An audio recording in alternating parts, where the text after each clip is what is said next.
Добрый день, с вами сайт Клетки почтой. Подпишитесь на наш канал, чтобы не пропустить все самое интересное. Продолжаем рубрику «Рассказы про животных». Элочка-людоедка на кошачий манер. Кошки прекрасно понимают человеческую речь и умеют разговаривать по-человечьи. Просто они не хотят показывать людям свои уникальные лингвистические способности. Потому что не забывают анекдот про собаку, которая начинала свою службу хозяину с того, что притаскивала тому тапки. А дело кончилось тем, что песика припахали копать огород. А так как кошачье племя – чрезвычайно умные существа, умеющие учиться на чужих ошибках, то и не хвастаются талантами. У нас все хвостатые любимицы прекрасно умели совершенно четко выговаривать слово «мало» и всегда применяли его к месту. К примеру, в мисочке корма осталось на донышке. И тут пушистое чудо начинает конючить «мало» и не успокаивается до тех пор, пока кормушка не будет наполнена.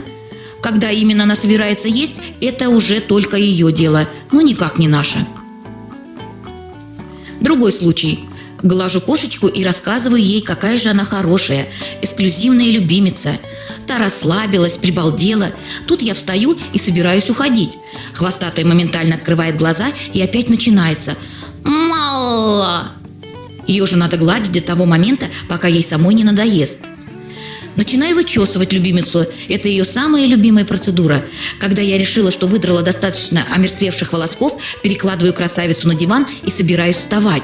Ну, кто бы сомневался, что я опять услышу «мало». Но очередная кошка пошла дальше. Выучила новое слово «мама».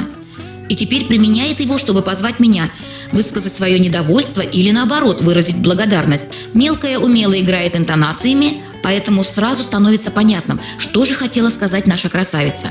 Если не безызвестную Элочку-людоедку, которая имела словарный запас в целых 30 слов и прекрасно могла выразить свои мысли, то возникает мысль, а чем моя кошечка хуже?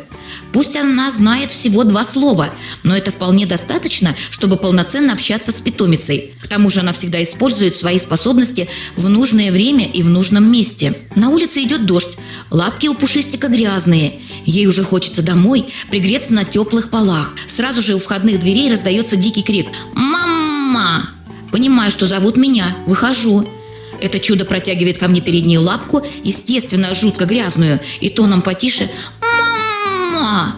Хватаю хвостатую под животик и тащу в дом, к крану с теплой водичкой. Начинаю мыть, молчит. Домываю, собираюсь вытереть лапки, и тут по духам «мало». Ясно, кошечке понравилось мыться теплой водичкой, вот и требует продолжения банкета. Продолжаю мыть. Так как у нас стоит обогреватель, то вода постепенно становится все холоднее и холоднее.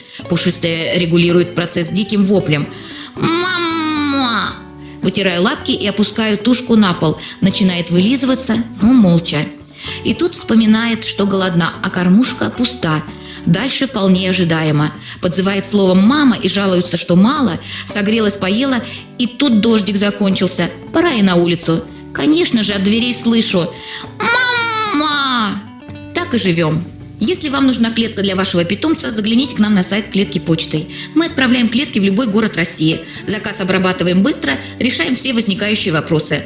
Подпишитесь на наш канал. Отдельное спасибо за лайки. Всего вам доброго!